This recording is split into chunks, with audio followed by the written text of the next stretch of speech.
Olá, eu sou a Dulce Neves e é uma enorme alegria encontrar você para a segunda temporada do programa Na Estante. Todos nós guardamos em nossa estante livros, objetos, um item que trouxemos de viagem ou que ganhamos de alguém que nos traz boas lembranças, recordações que fazem parte da nossa história. Na Estante é um programa de entrevistas em que o nosso convidado é instigado a revisitar a própria estante e escolher, entre tantos objetos, aquele que mais lhe trouxer uma boa memória, uma história a ser contada. Trazer à tona as recordações do nosso entrevistado é a linha geral da construção do nosso programa. A segunda temporada já está no ar. Eu espero você. Não saia daí.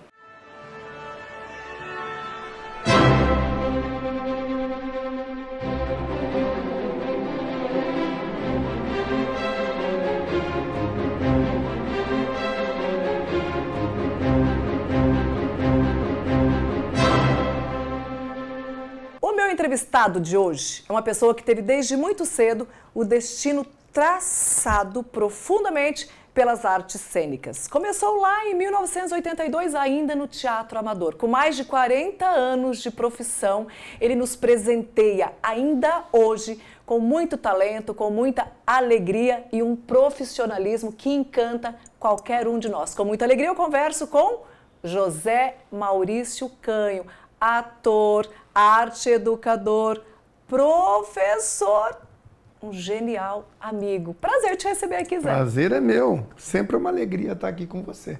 E que delícia, e com essa equipe toda aqui, ó.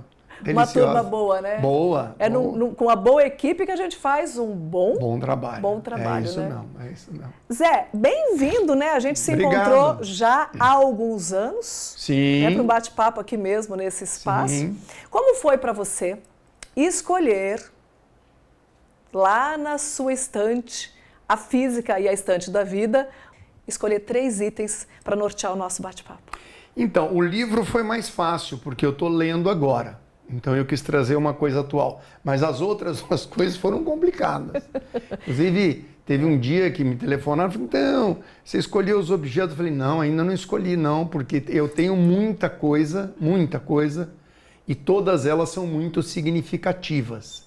Esse é o exercício que a gente quer no nosso entrevistado. É muito legal. Exatamente esse olhar para a própria muito estante, legal, não exatamente a estante física, né, mas a estante da vida, e falar, a vida e isso aqui? Né, o que isso me traz? Eu tenho um oratório, por exemplo, que eu faço minhas orações, minha meditação. Só ali, por exemplo, tem até relógio da minha avó, que deve ter 100 anos, o relógio. Então tinha muita coisa para poder trazer. Mas aí eu achei legal trazer 3 coisas que talvez façam um roteirinho aí. Uma coisa ligada à família, uma coisa ligada ao teatro, uma coisa ligada à arte e à espiritualidade aí, que é esse autor, esse poeta maravilhoso. Muito bem. Eu quero começar pelo Dom Quixote. Tá? Porque eu sei que a montagem do Dom Quixote é algo que marcou demais a sua vida profissional. Fala pra gente um pouquinho da obra em si, né, a escultura, mas do espetáculo. Por que ela foi tão significativa para você? Na verdade, eu trouxe porque na época que nós fizemos o Dom Quixote, eu ganhei, vergonhosamente, eu não vou lembrar de quem. Tentei falar com a minha esposa, quem me deu essa escultura. E eu achava que era a própria Teresa que tinha me dado. E me perdoe se a pessoa que me deu eventualmente assistir. Mas foi uma experiência maravilhosa, porque foi o ápice do trabalho de 13, 14 anos da Agnosarte. A Agnosarte foi um grupo que nós tivemos aqui em Ribeirão Preto, de 1983 a 1996, mais ou menos, junto com o Magno Butti, com o Dino Bernardo, a Débora Duboc, o Cacalo, o Antônio Barbosa, o Onésimo, que foi uma escola de teatro para nós e para muita gente, formou muita gente. A gente realmente trouxe uma pegada profissional para o teatro de Ribeirão.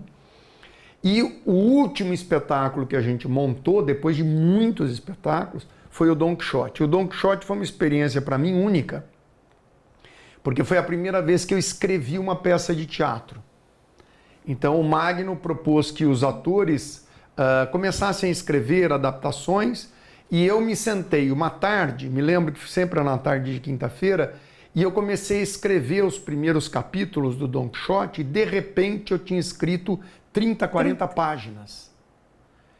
e num ritmo muito bom, porque a gente com a prática vai percebendo que a coisa tá boa. Vai Quando eu fluindo. apresentei para o Magno, para o grupo, eles ficaram, nossa, que demais, então você toca o barco. Eu escrevi 150 páginas de adaptação. Zé, e por que o Dom Quixote, Porque o Dom de La Quixote Mancha? é o símbolo do sonho. Tanto que o nosso espetáculo era Quixote, um sonho.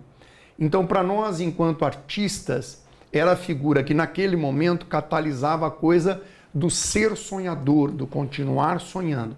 Sonhar através da arte, sonhar através da poesia, sonhar através da ação artística, teatral, junto com a sociedade, sonhar os valores nobres que o Dom Quixote tem, sair da realidade de quatro paredes que nos amarram, que nos diminuem, nos transformar e liberar essa figura transcendente que é o Quixote. Então foi uma experiência linda. E aí eu queria fazer uma parte para você que trabalha muito com a coisa de produção, né, do Alma, da Feira do Livro. Vou contar para vocês como é que foi a produção do Dom Quixote.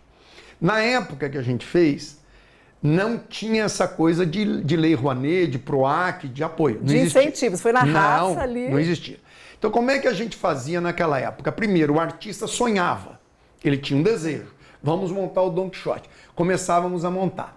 Nós éramos no palco 16 pessoas, 4 cantoras.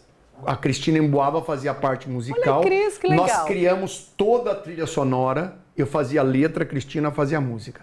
Era com música ao vivo, com as 4 cantoras. Nós gravamos um CD na época, que vendeu muito durante as apresentações.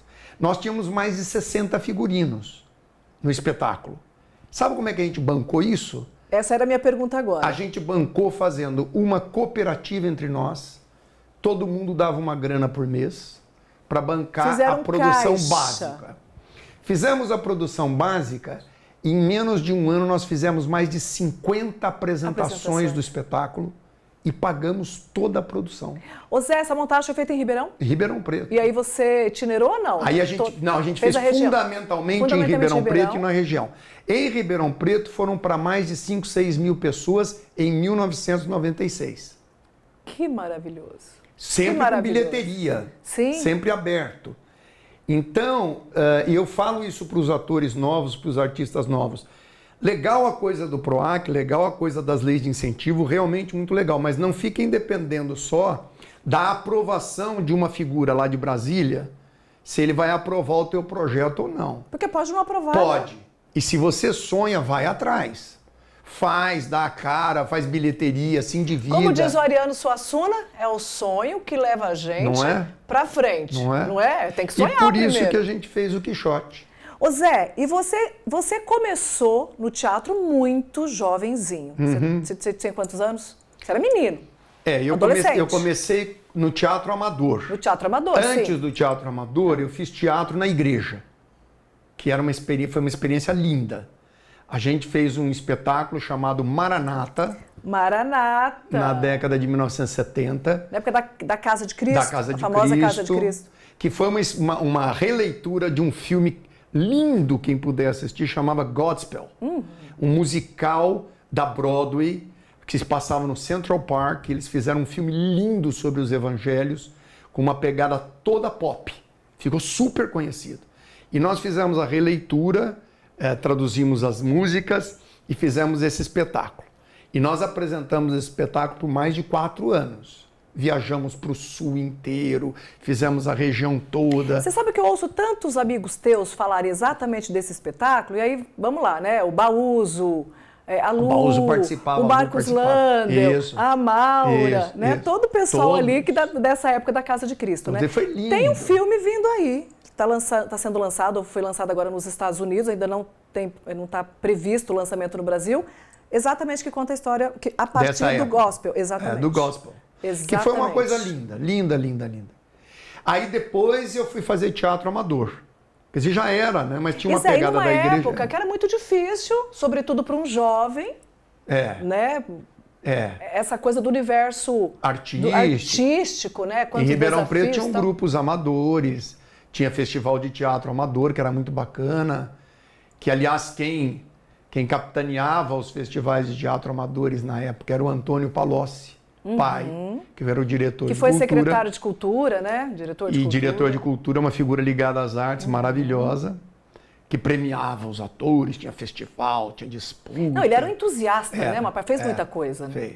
Fez muita coisa. E depois é que eu fui percebendo essa vocação e aí optei por fazer o caminho profissional, e foi uma ruptura, e tem muita coisa para contar. Começamos jovenzinho. Muito bem, a gente vai dar um intervalozinho aqui, mas voltamos já, continuando aqui o nosso bate-papo com o José Maurício Canho.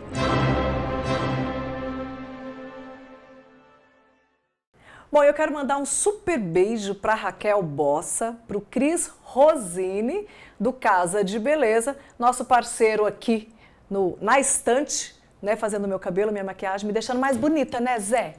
Porque dá uma geral assim, né? Aliás, ajuda, você quase né? não é bonita, então precisa deixar mais. Ai, que delícia de bate-papo. Ô Zé, só para te atualizar, né? Sabe que o Zé Maurício Canho, para quem não sabe, é o nosso coordenador de teatro, num projeto que eu tenho uma grande alegria de participar, que é o Alma, desde da sua criação. Aliás, o Alma, 10 anos, o ano que vem. Nossa.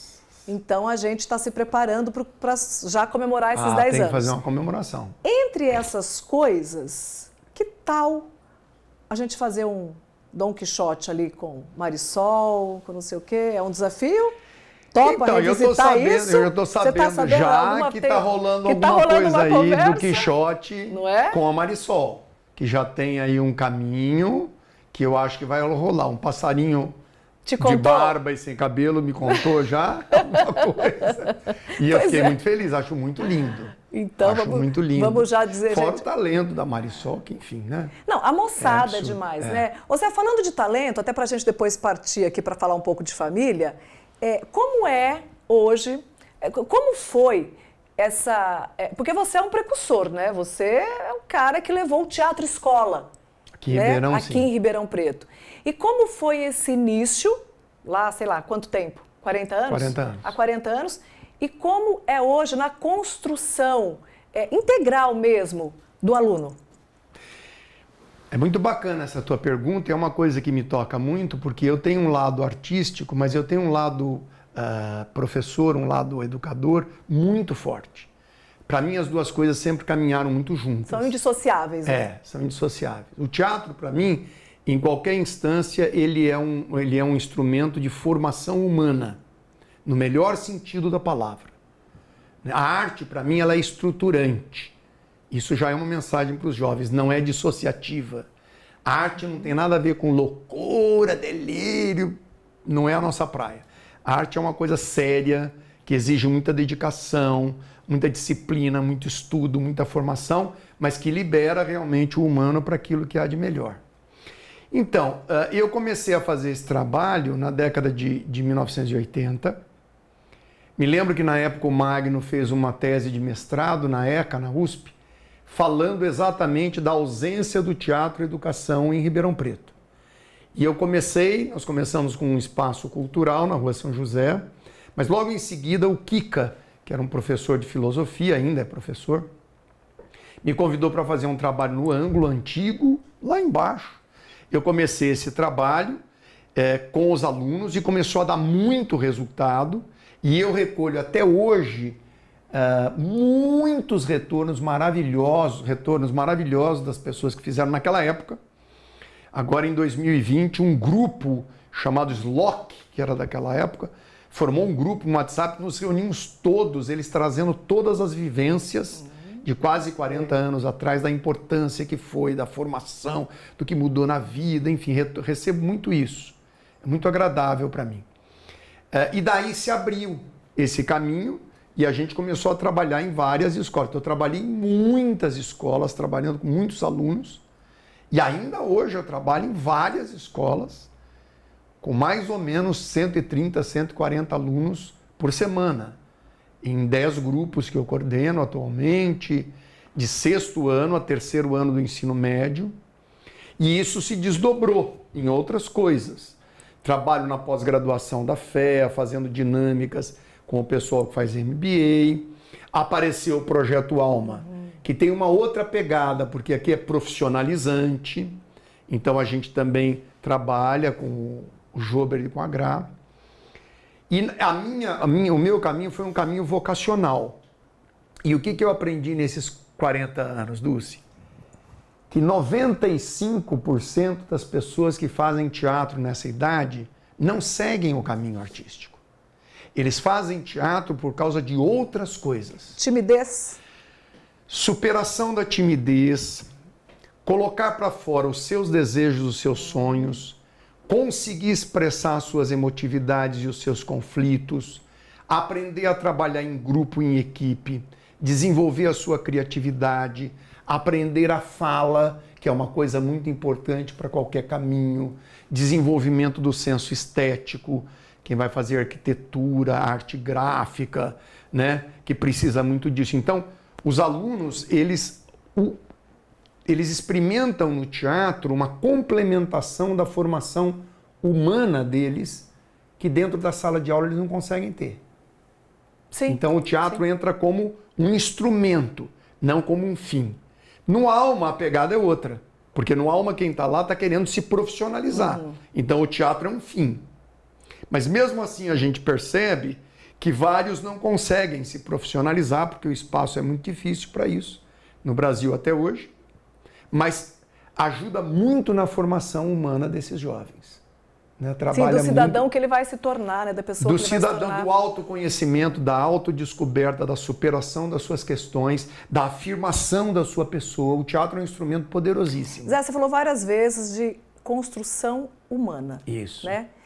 Há 7 anos, a gente bateu um papo aqui. Era uma outra configuração, era o sala de visita.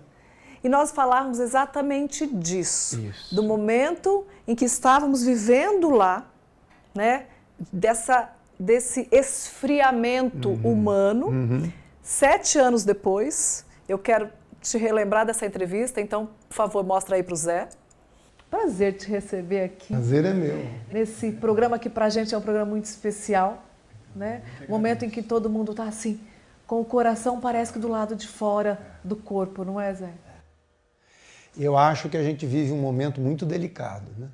Não só no Brasil, mas eu acho que no mundo todo a gente vive um momento de muito sofrimento, de desamor, de desânimo, né? De descrença, de falta de perspectiva, de muita violência, né? De muita brutalidade gerada pelo próprio ser humano, né? Então eu acho fantástico a gente parar um instante e fazer uma pequena reflexão. E hoje? O que você me fala 7 anos depois sobre esse lado humano, esse esfriamento, essa falta de amor? Eu me emociono a você me perguntando outra vez. Estava conversando isso com a minha esposa na hora do almoço, exatamente isso. Ô Dulce, sabe o que é bom ficar velho, viu? Tem um lado da envelhecer que não é legal, mas tem um lado do envelhecimento que é muito bom. Hoje eu vejo as coisas com mais perspectiva, exatamente por causa do tempo. Então, sabe qual é a impressão que eu tenho? Eu consigo identificar um monte de coisa equivocada, um monte de problema seríssimo, como eu falei há 7 anos, não só no Brasil, mas no mundo todo. Uma desumanização no que há de melhor do humano também muito grande. Mas sabe qual a sensação que eu tenho? Que eu acho que sempre foi assim. A nossa perspectiva que era diferente. A luta sempre foi a mesma. Sim. Sempre foi a mesma. Então, assim, existe uma força, vamos dizer, Darth Vader, né? Existe uma força... Força do mal. Isso. Que puxa para a desumanização, para a violência, para os extremismos todos, para a agressividade. E em cada época, ela se utiliza de um determinado recurso. De um instrumento. De um determinado instrumento. E existe uma coisa que puxa para a poesia, para a beleza, para a bondade, para a verdade, para o amor, para a integração, para a superação das diferenças, para o encontro, que é esse lado, na minha percepção, luminoso que o ser humano traz dentro de si. Eu não mudei. E eu agradeço a Deus todo dia que eu não mudei. Eu tenho isso comigo desde menino, desde jovem, desde a época da Maranata. Com certeza a sua mudança se deu para melhor. Para melhor. Quer dizer, foi aquela escolha, esse é o caminho, e quanto mais a gente caminha isso. na luz, mais a gente avança. Mais iluminado a gente vai ficando. E mais a gente ilumina quem está ao nosso redor. E a gente vai aprendendo que isso se desenvolve. Você trabalha isso dentro de você. Então, para mim, num primeiro momento tinha essa pegada, depois já me afastei, mas depois a arte e o que eu chamo de o sagrado foram se encontrando de novo. E cada vez mais. E hoje, para mim, esta questão da sacralidade, do espiritual, do religioso, no melhor sentido da palavra, eu compreendo como fundamental no ser humano. A origem do teatro é essa. O teatro surgiu na Grécia através da religiosidade, que era os cultos ao deus Dioniso, para que o ser humano fosse um ser humano pleno, que é a paideia, o ser humano total, que é exatamente na época em que o teatro surge na Grécia. Para mim, eu trabalho o teatro para eu tornar-me um ser humano maior. E ele me abriu as portas para resgatar em mim, ampliar uma questão da espiritualidade. Eu compreendo a arte nessa dimensão. Entenda a espiritualidade da maneira como você quiser entender. Sim.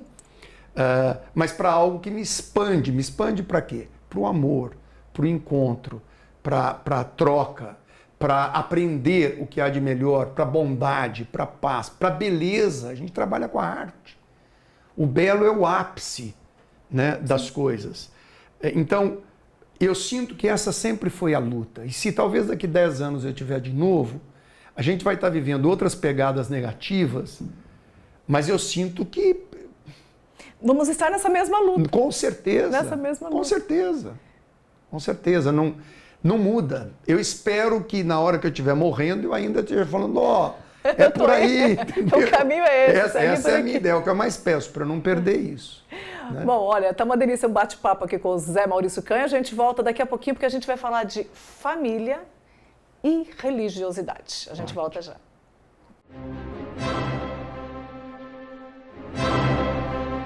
Zé, porta-retrato de família é muito significativo sempre, né? E um livro, né, que você já disse no começo que está lendo, que é um livro de orações de sacerdotes, né? Que você vai falar um pouquinho, vai explicar para a gente o significado dele. Mas vamos começar por família. Você é um homem, né, que já passados aí ou completados seus mais 66. de 50 anos. 66.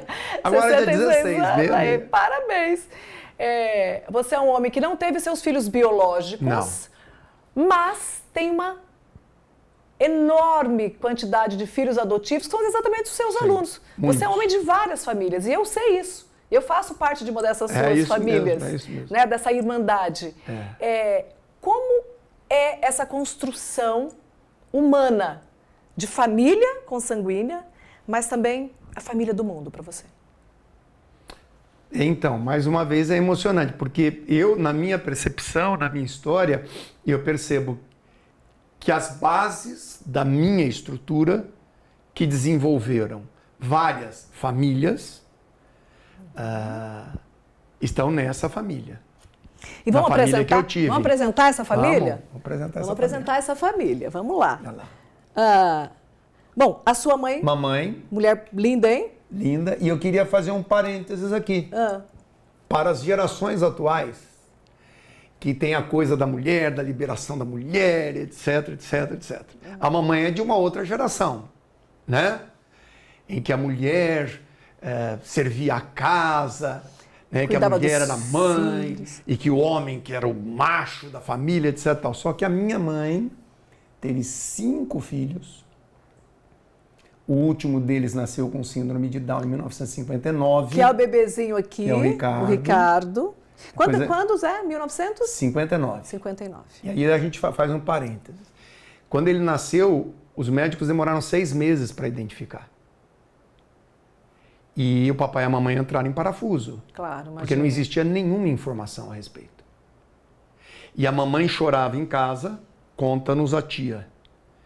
E o papai segurava a onda com ela, falando, não, nós vamos segurar e tal, os 4 filhos são saudáveis. Ia para casa da minha tia e chorava lá com a minha tia. Lá com a sua tia. Por quê? Porque não foi simples. E o papai, a mamãe e um grupo fundaram a PAI na década de 1960.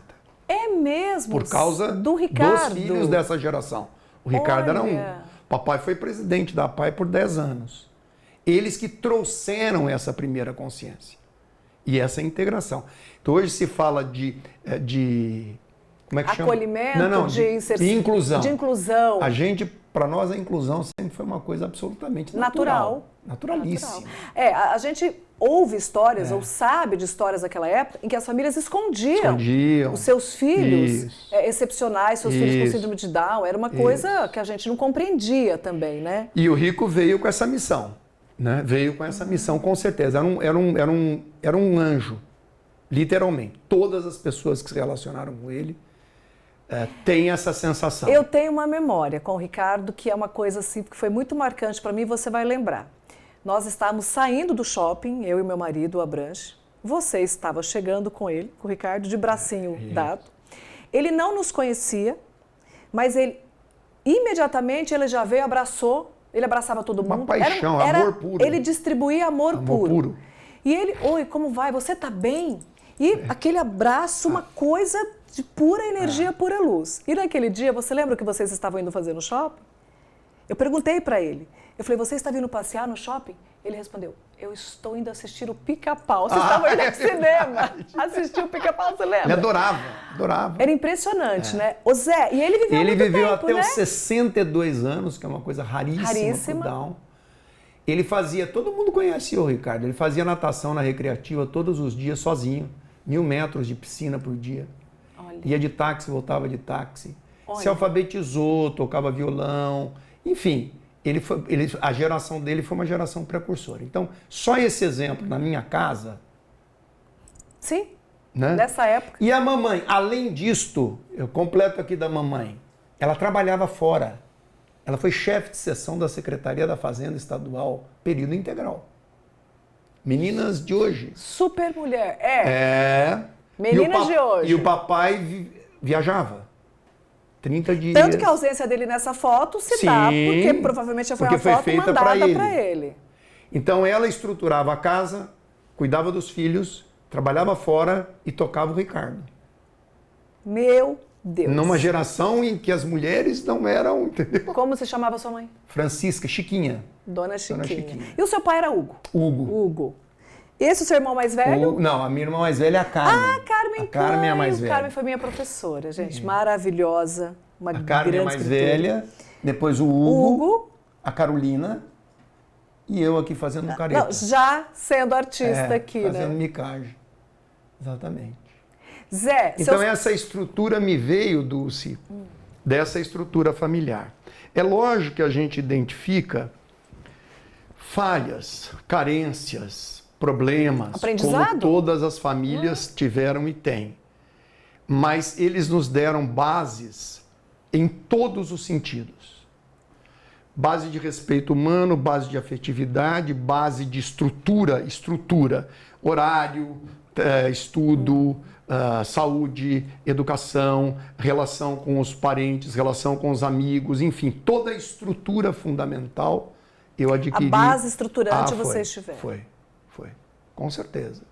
Que maravilha. E depois, mais tarde, quando eu rompi, já era casado, me separei, rompi, fui fazer teatro, eu recebi um apoio deles, do papai, principalmente da mamãe, que foi fundamental para eu ter conseguido me estabelecer, porque para eles foi muito difícil. Sim. E eu recebi essa estrutura vindo deles. E nós temos uma relação afetiva muito grande com as minhas irmãs, com o meu irmão, temos um cuidado muito grande, uma união, que é muito gostoso. Então eu sinto que veio daí. Zé, até hoje, você que trabalha com jovens, eu que trabalho no universo também da arte, né, sobretudo da música, da literatura, até hoje a gente sabe, né, a gente vive, a gente acompanha conflitos existenciais de jovens que escolhem a arte como expressão de vida e que não têm apoio familiar. Não tem apoio. Porque até hoje ainda existem muitas pessoas que acham que ser artista é não ter a profissão, que ser um músico é não fazer nada, e por aí vai. Continua sendo E desafiador, porque né? também, Dulce, até hoje no Brasil é muito difícil sobreviver da arte. Muito. Então tem muitos pais que se preocupam porque veem que o menino ou a menina não vai ter um futuro. Sim. No sentido de se independer, de se sustentar, infelizmente. E o papai foi uma chave fundamental para mim. O papai cantava no coro da ópera do Municipal de São Paulo. Então ele conhecia todas as óperas, todas as áreas, todos os grandes cantores. Ele acabava sendo um crítico seu também, Aí, né? quando ele me viu no palco pela primeira vez, ele ficou impressionado porque ele tinha referência. E ele falou, olha, eu não sabia que você tinha esse talento. Então, você quer mesmo fazer isso? Eu falei, quero. Isso que eu já era gerente de marketing, ganhava um dinheirão, tinha largado tudo. Então, foi um momento Pra de viver da virada, sua tinha arte. 24, 25 anos. Ele falou, então eu vou te apoiar. Enquanto você não tiver grana, eu te sustento. E ele me dava um dinheiro mínimo para eu sobreviver. E afetivamente foi muito importante para mim. Mas depois de 2 anos eu já estava andando com as pernas próprias. Foi rápido. Foi rápido. Você foi rápido Foi dentro rápido. do cenário. É. Zé, e a construção aí da sua religiosidade? A gente tem um amigo comum que eu vou preservar a identidade, não vou falar que é o francês. Isso. Que ele fala, a gente fala, você é assunto dos nossos encontros ali de oração, né?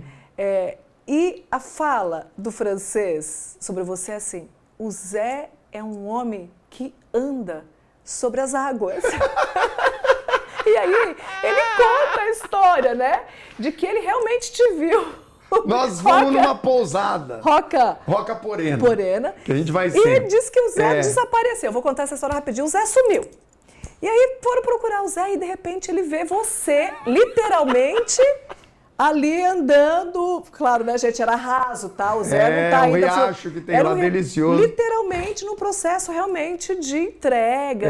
Tava caminhando com a natureza. E caminhando sobre as águas. Foi engraçado. Fala, o Zé caminha sobre as águas. Então eu já construo, né, no meu imaginário, você realmente ali caminhando sobre as águas. Mas eu conheci o caminho das pedras, entendeu? Para chegar ali, você passou pelas pedras antes, né? Mas essa sua religiosidade, esse seu momento em que você vive hoje, que é de uma entrega profunda, realmente, né? Bastante. Ela também teve um print familiar? Sim. Eu tenho no meu coração, eu tive muito pouco contato com a vovó Carolina, mãe da mamãe. Meus irmãos mais velhos tiveram muito contato. E era uma mulher de uma espiritualidade, de uma religiosidade muito forte. Eu, quando tive consciência dela, ela já estava morrendo. Eu tinha 7 anos, ela morreu com 64. Mas eu tenho no meu coração que eu recebi isso dela. E foi lá na infância? Foi no batismo, foi nas primeiras missas, foi na primeira Eucaristia, foi quando eu era pequeno. E eu tenho algumas experiências de primeira Eucaristia do ano que eu fiz, de que foram experiências muito intensas, interiores, minhas comigo e com Deus. Isso nunca esqueci, e isso de alguma forma serviu de norte para mim em muitos momentos. Muitos momentos. Depois na juventude tive uma experiência muito intensa de movimento, tanto na Igreja Católica, que eram os encontros de jovens, depois na Casa de Cristo, que foram experiências muito fortes e muito marcantes. Ao mesmo tempo, descobrimos muitos equívocos, muitos erros, então eu me afastei por um tempo, que também para mim foi muito saudável. Mergulhei no teatro, sem essa questão. Arte. E esse caminho também me foi muito importante na abertura do meu espírito, da minha alma. E é aqui espírito no sentido do intelecto, do mens, do que há de mais interior em nós. A arte faz isso com a gente. E à medida que a coisa foi amadurecendo, esses dois caminhos começaram de novo a se encontrar. Então, eu desenvolvi alguns textos, mesmo o Dom Quixote já teve um pouco essa pegada, trazia essa coisa do transcender. Eu tive um contato muito grande com o grupo de Euritmia de São Paulo, que nós fizemos turnês pela Europa, pelos Estados Unidos. E a Euritmia é uma dança ligada às escolas antroposóficas, a Waldorf, e que tem essa pegada, que é uma pegada espiritual, religiosa também. Fizemos a montagem do Chama Sagrada. Aí já estava avançado. E aí eu fui resgatando isso comigo, interiormente. Voltei a fazer a minha raiz religiosa de menino, resgatei, para mim foi muito importante. Comecei a fazer uma sequência de retiros, de ir para mosteiros e ficar em mosteiros. Isso eu faço até hoje. Sim. Isso já faz quase 20 anos. Não, quase 30 anos. Zé, e a relação desse seu momento de mosteiro, essas suas experiências, com o Dom Emanuele? Dom Emanuele. E a relação com esse livro? Então, é uma outra coisa. Exatamente. Bom, o Dom Emanuele é o seguinte. Que é uma preciosidade, né? Depois de muitos anos que eu frequentei muitos mosteiros, etc e tal, e eu senti a necessidade de me encontrar num lugar só. E eu encontrei, pela indicação de uma pessoa, um mosteiro lá em Mogi das Cruzes, que é o Mosteiro Camaldolense, e encontrei essa figura. Essa figura, que hoje tem 84 anos, quando eu encontrei ele a primeira vez, depois de 5 minutos, parecia que eu o conhecia há 40 anos. É uma figura... Ele entrou para o mosteiro no norte da Itália, na Toscana, onde ele morava, em Camaldoli, com 8 anos de idade, porque ele quis. Ele quis? Ele decidiu. A mãe e o pai não acreditavam que ele ia fazer. E ele se tornou monge prior dos camaldolenses por quase 20 anos no mundo todo. E é uma figura de uma abertura em todos os sentidos, humana, cultural. Gigantesco. Que conhece, o que manja, é uma coisa absurda. De uma espiritualidade, de uma alegria, de um acolhimento, que é uma figura que não tem nada a ver com uma ideia clássica do que é um monge, nada. Uma figura, enfim. E faz quase 10 anos que eu frequento muito, e ele se tornou para mim realmente um diretor espiritual, uma figura. E aí ele contava as histórias da infância dele. Ele viveu pequenininho no meio da Segunda Guerra Mundial, que a cidade onde ele morava foi um dos bunkers, um dos quartéis generais alemães. Olha. E aí ele contava as memórias de infância, você não acredita. Cada uma das memórias é um filme do Fellini. É mesmo? Mesmo. Sim, sim. E eu falava assim para ele, Dom Emanuele, isso daqui precisa ser escrito. E um dia eu falei para ele, vamos gravar. Você foi um incentivador, então? Fui. Você é o... E aí eu comecei a gravar com ele, gravei uma semana de memórias, que foi delicioso. E eu, na verdade, não escrevi, eu transcrevi as memórias dele, que é um livrinho sem nenhuma pretensão. Que é maravilhoso. É delicioso. Esse é meu. Ah, sim, tá? esse é seu. Esse é meu. Antes que ele leve de volta, esse é meu. Tá aqui com dedicatório. E aí, por exemplo, fui apresentar espetáculos lá no mosteiro. Está sendo organizado semanas culturais dentro do mosteiro. Então, para mim, a arte e a religiosidade, a arte e a espiritualidade, elas são juntas. Se juntam. E isso, para mim, floresceu. E chegou depois de um tempo que eu fiz um trabalho muito intenso com a natureza, no Nietzsche. Depois eu fiz um trabalho solo, que foi a Dança dos Santos e das Flores. E é como se tivesse realmente florescido a arte e a espiritualidade dentro de mim. Atualmente, Dulce, uma das coisas muito difíceis de falar na mídia é exatamente sobre religiosidade. Porque quando você fala de religião, existe um monte de gente que já põe os 2 pés e as 2 mãos. Sim. E é uma pena. E é uma pena, inclusive, porque os religiosos fizeram muito isso. Então tem muita gente que tem essa repulsa com razão. Mas a religiosidade, a espiritualidade, ela é uma das 4 bases da humanidade.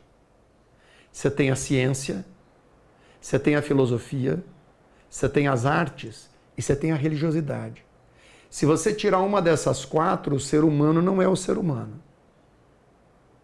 Se você tirar a religiosidade do povo hindu, não existe o povo hindu. Se você tirar a religiosidade do povo africano, não existe o povo africano. Se você tirar a religiosidade do povo ocidental, não existe o povo ocidental.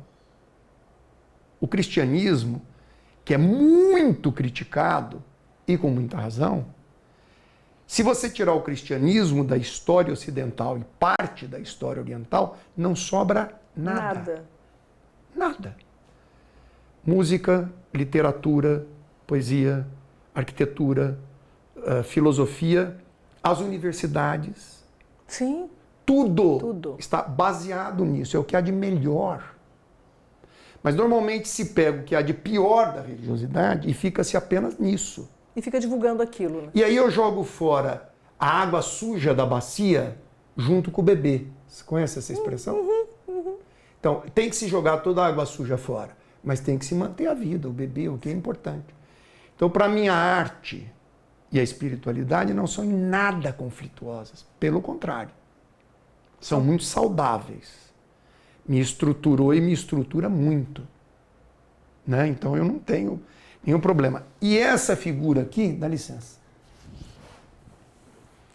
O livro de horas. Esse é um grande poeta austríaco que influenciou grande parte das gerações poéticas do mundo e brasileira, que é o Rainer Maria Rilke. É considerado talvez o poeta mais lírico da língua alemã. Poeta. E ele tem uma pegada mística. Que legal, hein? Ele tem uma pegada mística. E ele escreveu, dentre vários livros, esse que é o Livro das Horas, baseado no Livro das Horas que os monges têm e que a gente segue.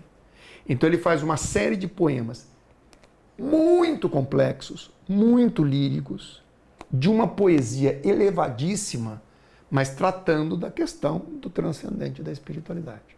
Então é de uma beleza absurda. Dica importantíssima de leitura, inclusive para mim. Eu não conhecia. E não é esse livro. simples de digerir. Eu, às vezes, fico num poema, numa estrofe, e repito e faço, porque é a tradução do alemão. Então já é muito difícil.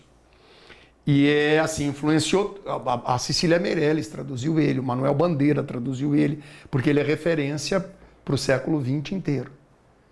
E, por exemplo, aqui a arte e a espiritualidade estão completamente associadas. E não daquela forma doutrinária, fechadinha, sim, de uma forma expandida, extremamente aberta. Gente, Zé, que delícia, a gente ficaria aqui muito, eu tenho certeza que você de casa também, mas a gente faz um repeteco. Nessa segunda temporada, você já está convocado para voltar e a gente gravar o último programa dessa temporada com você. O que você acha? Tá bom. Vamos? Tá combinado? Ótimo. Agora, para a gente encerrar com você de casa, algum trechinho aí que você pudesse, assim, abrir esse aqui, ler para vocês, para o nosso pessoal de casa. E já quero te agradecer por este programa incrível, deixar um beijo para você de casa e falar, continue conectado com a gente. E a gente encerra na voz de Zé Maurício Klein. Então, eu vou ler um trechinho de um verso, de um poema dele, que faz parte desse livro, e que ele está falando sobre o começar a envelhecer, onde o verão termina e o outono começa. Que é exatamente o momento que eu vivo. Eu também. Então ele fala assim, mas ele fala, o verão era assim como uma casa de morar, onde todas as coisas estão. Agora tens de sair do teu coração e como na planície andar. A grande solidão começa, os dias ficam surdos como portas. Através dos ramos vazios pode ver o céu que tu tens para respirar. Sê terra agora e canção do entardecer e país onde ele tenha lugar. Tem agora como uma coisa a humildade, amadurecida para a realidade, para que aquele que foi anunciado te sinta quando fores por ele tomado.